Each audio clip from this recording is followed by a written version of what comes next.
తండ్రి, కుమార, పరిశుద్ధాత్మ దేవుని నామంలో మీ అందరికీ నా హృదయపూర్వక వందనాలు.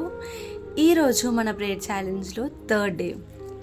మీలో ఎంతమంది ప్రార్థిస్తున్నారు, దేవునిలో ఇంకా ముందుకు సాగుతున్నారు? మీలో ఎవరైనా అద్భుతాలను చూసారా? మీ జీవితంలో ఏమైనా జరిగిందా? అయితే నాతోని పంచుకోండి. ఇంకా ఏమైనా ప్రార్థన అవసరతలు ఉన్నట్టయితే కింద కామెంట్ సెక్షన్లో తెలియజేయండి, లేదంటే డిఎం చేయండి. ఈ వీడియో ఎండింగ్లో నేను 2 ప్రాముఖ్యమైన ప్రార్థన అంశాల గురించి ప్రార్థించబోతున్నాను. ఎప్పుడైనా మీకు అనిపించిందా, నేను దేనికి పనికిరాను, నాలో ఏం టాలెంట్ లేదు, నేను పనికిరాను, ఈ భూమికి భారంలాగా బ్రతుకుతున్నానని?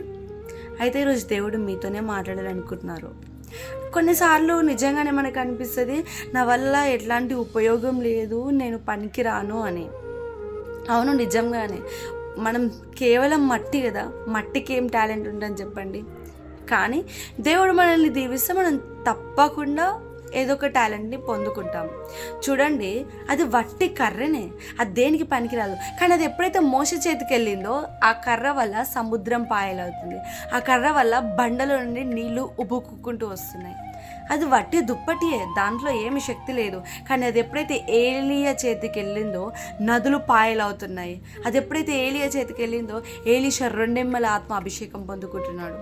అవును, అది వెట్టి గాడిద దవడద, దాంతో ఎట్లాంటి ఉపయోగం లేదు. కానీ ఎప్పుడైతే అది సంసోని చేతికి వెళ్ళిందో కొన్ని 1000 మందిని సంసోను చంపగలుగుతున్నాడు.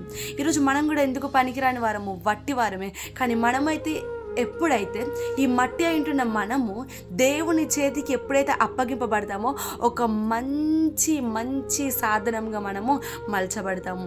ఈరోజు మీరు ఒక మంచి సాధనంగా మలచబడాలి, దేవుని చేత వాడబడాలి అనుకుంటారా? అయితే మిమ్మల్ని మీరు పూర్తిగా దేవునికి అప్పగించుకోండి. Surrender yourself complete to God. అప్పుడే దేవుడు మీ జీవితంలో కార్యం చేయగలుగుతాడు. కళ్ళు మూసుకొని ప్రార్థించుకుందాం.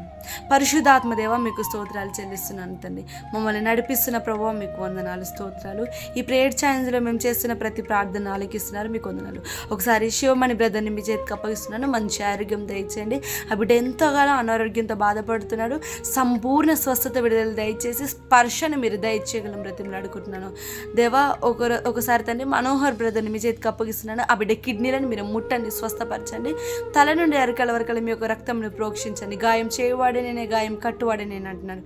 వారి గాయంలను మీరు కట్టగలం బ్రతిమలు ఆడుకుంటూ ముందున్న సమయం అంతా మీ చేతికి అప్పగిస్తుండగా ప్రార్థించడి పొందుకొని ఉన్నాను తండ్రి. ఆమేన్.